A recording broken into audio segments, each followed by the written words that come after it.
एक अधूरी क्लास हमेशा अधूरी जानकारी देती है, इसलिए क्लास को अंत तक देखें। सभी को नमस्कार, मैं Hemlata Verma HC square Hemlata coaching classes में आप सभी का स्वागत करती हूँ। और आज का जो हमारा टॉपिक है वह है लेंस फार्मूला, क्योंकि अब तक हमने लेंस के बारे में काफ़ी कुछ सीख लिया है और अब हमारा काम है कि न्यूमेरिकली कैसे वैल्यूज़ फाइंड करते हैं। जब हम इमेजेस के बारे में बात करते हैं या हमें इमेज पता हो कहाँ बन रही है लेकिन ऑब्जेक्ट हमारा कहाँ रखा था, वस्तु हमारी कहाँ पर थी, क्योंकि हमने उन्हें रे डायग्राम से तो बनाना सीख लिया, आरेखों के द्वारा तो हमने उसे बनाना सीख लिया है, लेकिन उसमें थोड़ा एरर हो सकता है। और या फिर हम इतने बड़े बड़े हर बार आरेख खींच करके नहीं देख सकते हैं, तो हम क्या करेंगे, हम तो उसके लिए एक फॉर्मूला बनाया गया है जिसे हम क्या कहते हैं, लेंस फार्मूला कहते हैं या लेंस सूत्र कहते हैं, या फिर हम कहते हैं कि relation between u v and f for spherical lenses. यह सिर्फ किसके लिए है, यह स्फेरिकल लेंसेज के लिए है, यानी कि किसके लिए, वह सिर्फ गोलीय लेंसों के लिए यू वी और एफ में संबंध को बताता है, वह इसके अलावा किसी और के लिए नहीं बताता है। यहाँ तक कि यह मिरर में भी अप्लाई नहीं होगा। क्यों नहीं होगा, कि आपको याद होना चाहिए कि जो मिरर के लिए फॉर्मूला था उसमें प्लस आता है। क्या आता है, उसमें प्लस का साइन आता है, और यहाँ पे क्या है, यहाँ तो माइनस लिखा हुआ है, यानी कि लेंस को कैलकुलेट करने के लिए चीज़ें आज भी वही हैं, बिल्कुल उसी पोजीशन में मैंने इन्हें लिखा है, 1/v, 1/u, 1/f। लेकिन अगर ये मिरर के लिए होता, यानी दर्पण के लिए होता, तो यहाँ पे प्लस आता, और अगर ये लेंस के लिए है तो इसमें माइनस आएगा, यानी कि 1/v minus 1/u is equal to 1/f, where u, वेयर इंग्लिश मीडियम वेयर लिखेगा और हिंदी मीडियम जहाँ लिखेगा। यानी कि ये जो वी, यू और एफ है वह क्या होते हैं, u is equal to object distance, यानी कि वस्तु की जो दूरी है। कहाँ से मेजर करेंगे हम, यहाँ पर ऑप्टिकल सेंटर से, यानी कि प्रकाशिक बिंदु से सारी चीज़ों को नापना स्टार्ट करते हैं। तो हमारी जो यू है वह हमारी वस्तु जहाँ तक चल रखी होगी वहाँ तक की दूरी होगी, ऑब्जेक्ट डिस्टेंस होगी। और वी यानी कि जहाँ पर उसकी इमेज बनेगी वह उसकी डिस्टेंस है, इमेज डिस्टेंस हिंदी में कहेंगे प्रतिबिंब की दूरी है, कि वह कहाँ पर बना है, कौन सी डिस्टेंस पर बना है। और एफ यानी कि फोकल लेंथ, हिंदी में कहते हैं हम उसे फोकस दूरी। तो ये बिल्कुल इतना आसान, इतना छोटा था और एग्जाम्स में अक्सर पूछ लिया जाता है, इससे रिलेटेड न्यूमेरिकल्स पूछे जाते हैं और यह फॉर्मूला भी पूछ लिया जाता है। या आपको ये भी पता होना चाहिए कि यू, वी और एफ क्या होते हैं। इसके अलावा जो हमारा नेक्स्ट टॉपिक है वह क्या है, वह मैग्नीफिकेशन है, यानी कि आवर्धन है। मैग्नीफिकेशन आपको याद होगा, जब हमने मिरर पढ़ा था यानी कि दर्पण, तब भी हमने मैग्नीफिकेशन यानी कि आवर्धन को पढ़ा था और हमने वहाँ रेखीय आवर्धन लिखा था।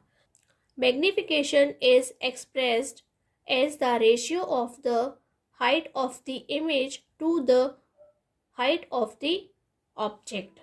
तो वह क्या है, वह हम देख रहे हैं कि ये जो हमारी इमेज है वह कितनी बड़ी बनी है, उसे हम ऑब्जेक्ट से कंपेयर करके देख रहे हैं, उसे रेशियो की फॉर्म में लिख रहे हैं। प्रतिबिंब की लंबाई तथा वस्तु की लंबाई के अनुपात को रेखीय आवर्धन कहते हैं। आप अनुपात यानी कि हम उसे अपॉन में लिख रहे हैं, बटे में लिख रहे हैं, ऐसा भी कहते हैं। यह डेफिनेशन के अंदर कोई भी चेंज नहीं है, यह दोनों के लिए ही सेम है, चाहे आप मिरर में पढ़ें इसे यानी कि दर्पण में पढ़ें, चाहे आप इसे लेंस में पढ़ें। और यह है m is equal to h dash upon h, where h dash is equal to height of the image, यानी कि जो हमारा प्रतिबिंब बना है वह कितनी ऊंचाई का बना है, यानी कि प्रतिबिंब की लंबाई। ऊंचाई या लंबाई एक ही मतलब है, हम उसे नापेंगे।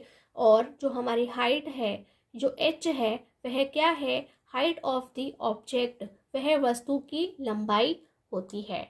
और कभी कभी क्या होता है कि मैग्नीफिकेशन पूछ लिया जाता है, लेकिन हमारे पास में h डैश या h कुछ भी नहीं होता है, तब हम उसे कैसे सॉल्व करेंगे, तब हम उसे लिखेंगे m is equal to h dash upon h, तो हम जानते हैं उसे आगे और बढ़ाते हैं, क्या लिखेंगे, v अपॉन u।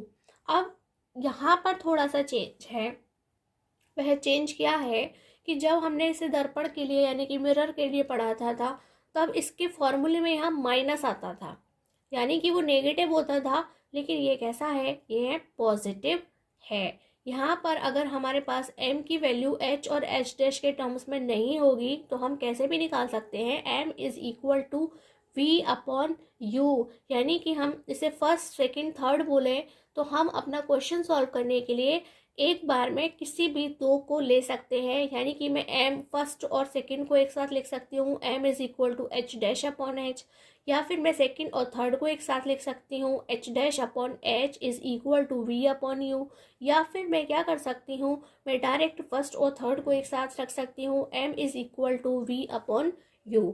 तो हम अपने वैल्यू को कैलकुलेट करने के लिए v और u का इस्तेमाल भी कर सकते हैं।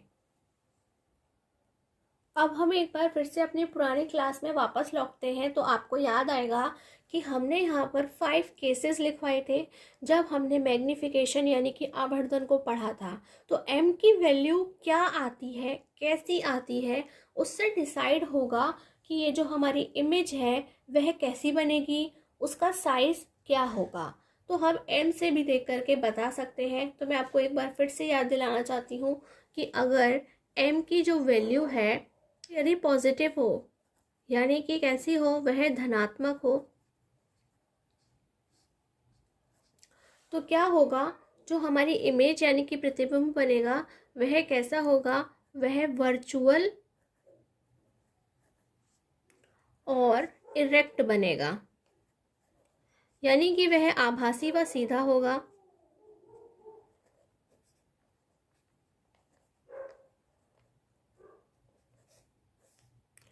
और यदि वह नेगेटिव बने तो, यानी कि ऋणात्मक हो, तो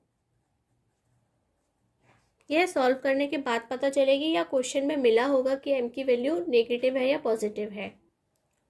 तो उससे हमें यह पता चलेगा कि जो हमारी इमेज यानी कि प्रतिबिंब है वह कैसा है, वह रियल है और इनवर्टेड है, यानी कि वह वास्तविक है व उल्टा है। इसके अलावा अगर m की जो वैल्यू है वह 1 आती है, ठीक 1 अगर उसकी वैल्यू आती है तो इसका मतलब क्या है, दोनों के जो साइज होंगे वह सेम होंगे, जो हमारी इमेज होगी वह वस्तु के आकार की ही होगी, हम क्या कहेंगे, सेम साइज्ड इमेज होगी।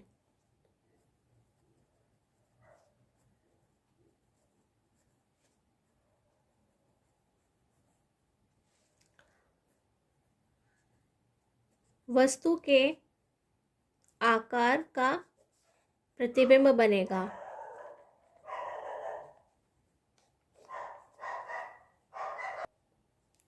और अगर m की जो वैल्यू है वह कैसी होगी, ग्रेटर देन 1 होगी, एक से ज़्यादा अगर उसकी वैल्यू होगी तो जो हमारी इमेज है उसका साइज भी बड़ा हो जाएगा, तो हम क्या कहेंगे, वह ग्रेटर होगी, ग्रेटर देन ऑब्जेक्ट, यानी कि वह ऑब्जेक्ट से बड़ी बनेगी, उसका आकार कैसा होगा, वस्तु से बड़ा। और यदि m की वैल्यू लेस देन 1 होगी, यानी कि 1 से भी छोटी होगी, वह या तो पॉइंट में होगी या फिर अपॉन। m की वैल्यू यदि 1 से कम होगी, छोटी होगी, लेस देन 1 होगी, तो क्या होगा, जो हमारा इमेज है यानी कि प्रतिबिंब है वह भी कैसा बनेगा, छोटा बनेगा। तो हम क्या कहेंगे उसे, स्मॉलर देन ऑब्जेक्ट, उसका जो साइज होगा वह वस्तु से छोटा होगा।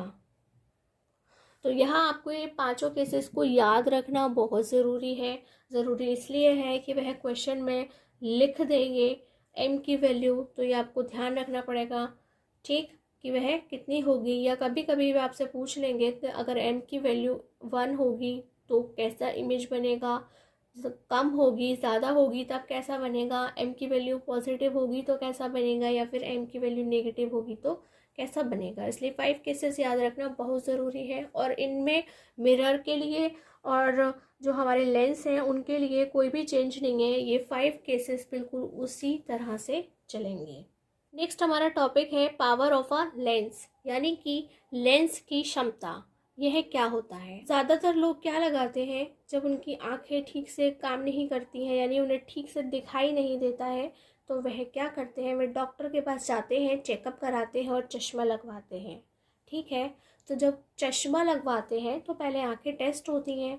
तो टेस्ट करने से हमें पता चलता है कि हमें जो कितनी पावर का लेंस लगाना है, यानी कि तब उन्हें डॉक्टर डिसाइड करता है कि हमें कितनी पावर का लेंस लगाना है या कौन सा लेंस लगाना है। तो उसके लिए यह हमारा जानना ज़रूरी है कि पावर ऑफ लेंस क्या होता है या फिर लेंस की क्षमता क्या होती है। द डिग्री ऑफ कन्वर्जेंस और डाइवर्जेंस ऑफ लाइट रेज। तो हमने आपको बताया था कन्वर्ज का मीनिंग क्या है, जहाँ पर एक जगह पर सारे लाइट रेज रिफ्रैक्शन के बाद में आकर मीट होते हैं। और डाइवर्ज का मतलब, डाइवर्जेंस का मीनिंग क्या है कि वह रिफ्रैक्शन के बाद में बिखर जाते हैं, दूर दूर चले जाते हैं। और यहाँ पर क्या कह रहे हैं, डिग्री ऑफ कन्वर्जेंस या फिर degree of divergence of light rays. तो इसका मतलब क्या है कि वह कितनी ज़्यादा मात्रा में एक साथ कन्वर्ज हो रही हैं या कितनी ज़्यादा या कम मात्रा में वह एक साथ में डाइवर्ज हो रही हैं। तो हम उसे कहेंगे द डिग्री ऑफ कन्वर्जेंस और degree of divergence of light rays achieved by a lens, यानी कि कोई लेंस उन्हें कितनी ज़्यादा मात्रा में अचीव कर रहा है, इकट्ठा कर रहा है, is expressed in terms of its power. उसे ही हम लेंस की पावर कहते हैं। The power of lens is defined as the reciprocal of its focal length. तो हम वो बोल रहे हैं कि जो पावर होती है, लेंस की जो पावर होती है, उसे किससे डिफाइन किया गया है, फोकल लेंथ से डिफाइन किया गया है, यानी कि एफ से डिफाइन किया गया है। लेकिन वह कैसी है, वह रेसिप्रोकल है, यानी कि अपॉन की फॉर्म में लिखी है। अगर हम उसे एफ बोलते हैं तो रेसिप्रोकल का मीन्स होता है 1/f। ठीक, तो द पावर पी, यानी कि पावर को पी से डिनोट करना है, of a lens of focal length f, और फोकल लेंथ f है, is given by p is equal to 1/f। तो हम यहाँ पर फॉर्मूला लिखेंगे p is equal to 1/f। इसका मतलब अगर हमें किसी की फोकल लेंथ पता चल जाए, ठीक है, तो हम बता सकते हैं कि उसके जो लेंस उसमें लगाया गया है उसकी पावर क्या होगी। ठीक है, and its unit is dioptre, और उसे डी से लिखते हैं, डी से डिनोट करते हैं। तो ये जो डायोप्टर यूनिट है वह क्या है, जैसे आपको पता है कि आप डिस्टेंस को मीटर में नापते हैं, ते ही जो पावर है उसको डायोप्टर में नापते हैं। ठीक है, उसकी यूनिट क्या है, डायोप्टर में नापते हैं और उसे डी से डिनोट करते हैं। और हिंदी में हम कहते हैं किसी लेंस द्वारा प्रकाश किरणों को अभिसरण या अपसरण करने की मात्रा, यानी कि कोई भी लेंस कितनी ज़्यादा प्रकाश को, यानी कि लाइट रेस को एक साथ में इकट्ठा कर रहा है या दूर ले जा रहा है एक दूसरे से, तो उसी की मात्रा को हम क्या कहते हैं, हम उसे क्षमता कहते हैं। किसकी, हम उसे लेंस की क्षमता कहते हैं के रूप में व्यक्त किया जाता है। किसी लेंस द्वारा प्रकाश किरणों को अभिसरण या अपसरण करने की मात्रा को उसकी क्षमता के रूप में व्यक्त किया जाता है। इसे अक्षर P द्वारा निरूपित करते हैं। किसी F फोकस दूरी के लेंस की क्षमता क्या होती है, P is equal to 1/f। यहाँ पे क्या दिखाया है कि उसकी क्षमता को कैसे बोलते हैं, कि उसको, जैसे ऊपर शब्द आया था रेसिप्रोकल, हिंदी में कहते हैं व्युत्क्रम। क्या कहते हैं, व्युत्क्रम। उसी को हम क्या लिख रहे हैं, हम उसे उल्टा करके अपॉन की फॉर्म में लिख रहे हैं। हम f को 1/f लिख रहे हैं। इसका मात्रक डायोप्टर यानी कि d होता है। हम उसे d से डिनोट करते हैं, निरूपित करते हैं। और यहाँ पे मात्रक का मतलब यानी कि यूनिट आप सभी जानते हैं कि जैसे हम डिस्टेंस को मीटर में मेजर करते हैं, लिक्विड चीज़ों को हम लीटर में मेजर करते हैं, ऐसे ही हम पी को डायोप्टर में मेजर करते हैं। यहाँ हमने एक छोटा सा नोट लिखा है, नोट यानी कि कुछ इम्पॉर्टेंट चीज़ है। The power of a convex lens is positive, यानी कि अगर कोई किसी की पावर पॉजिटिव है तो आप देख करके पहचान सकते हैं वह क्या है, वह कॉन्वेक्स लेंस की है। या फिर हम ये कह सकते हैं कि अगर आपको आपके चश्मे का नंबर पता है, ठीक है, और अगर वह पॉजिटिव है, जैसे किसी की वैल्यू लिखी है +2, इसका मीनिंग क्या है कि उसको कॉन्वेक्स लेंस वाला चश्मा लगाया गया है। And that of concave lens is negative, और अगर वही नेगेटिव है, जैसे लिख दिया -2, इसका मतलब उस चश्मे के अंदर हम कॉन्केव लेंस को लगाते हैं या लगाया गया है। हिंदी में हम कहते हैं उत्तल लेंस की क्षमता धनात्मक होती है, यानी कि अगर किसी की पावर या लेंस की क्षमता प्लस में वैल्यू आती है तो समझ लीजिए जो लेंस है वह उत्तल लेंस होगा, और अगर वह ऋणात्मक आती है यानी कि माइनस में आती है तो वहाँ पर कौन सा लेंस होगा, वह अवतल लेंस होगा। देखिए इसके अलावा यहाँ पे और भी थोड़े नोटेबल पॉइंट्स हैं, जैसे कि क्या, अगर आपके पास में एफ की वैल्यू अगर मीटर में दे रखी हो तब तो हम P is equal to 1/f ही लिखेंगे। बट अगर जो f की वैल्यू है वह सेंटीमीटर में दे रखी हो तब हमारा फॉर्मूला चेंज हो जाएगा और वह 1 नहीं 100/f हो जाएगा। यानी कि 1 डायोप्टर उस लेंस की क्षमता है जिसकी फोकस दूरी 1 मीटर हो। अगर मैं यहाँ पर f की जगह 1 लिख देती हूँ तो p की वैल्यू क्या हो जाएगी, 1/1, यानी कि वह 1 हो जाएगी। इसी से हमने क्या देखा कि अगर किसी लेंस की क्षमता यानी कि पावर 1 हो तो इसका मतलब क्या है कि वह जो है वह उसकी फोकस दूरी भी क्या है, वह 1 मीटर है। और अगर मैं यहाँ पर क्या लिख देती हूँ, मैं यहाँ पर 100 लिख देती हूँ, ठीक है, नीचे वाले में मैं f की जगह 100 लिखती हूँ, सेंटीमीटर में है इसलिए, तो 100/100 क्या आया, 1। फिर से p की वैल्यू क्या आ गई, 1 आ गई। इसका मीनिंग क्या था कि हमें लेंस की पावर या क्षमता जो है वो 1 डायोप्टर कम मिलेगी अगर सेंटीमीटर में हो। तो जब हमारा जो फोकल लेंथ या फोकस दूरी जो है वह 100 सेंटीमीटर की होगी तभी हमें 1 मिलेगी, या 1 मीटर की होगी तभी हमें 1 मिलेगी। इसलिए अगर आपके पास में फोकल लेंथ की जो डिस्टेंस फोकस दूरी वो मीटर में है तो हम यहाँ 1/f लिखेंगे, सेंटीमीटर में है तो हम उसे 100/f लिखेंगे, क्योंकि हम अच्छे से जानते हैं कि 1 metre is equal to 100 centimetre, ठीक है। और कभी कभी हमसे क्या होता है, पावर की जगह फोकल लेंथ पूछ ली जाती है, यानी कि फोकस दूरी पूछ ली जाती है, तो उस समय आप अपने फॉर्मूले को डायरेक्ट क्या लिखेंगे, F is equal to 1/p, ठीक है, या फिर क्या लिखेंगे, F is equal to 100/p।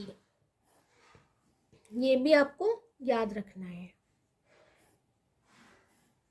तो ये कुछ छोटे छोटे नोटेबल पॉइंट्स थे जिससे आपको बहुत ज़्यादा हेल्प होगी। तो आज की क्लास में बस इतना ही। हम अगली क्लास में इन सभी फॉर्मूलों को एप्लीकेबल करके दिखाएंगे, यानी कि हम न्यूमेरिकली वैल्यूज़ को सॉल्व करेंगे, हम अंकित प्रश्न लेकर के आपके लिए आएंगे।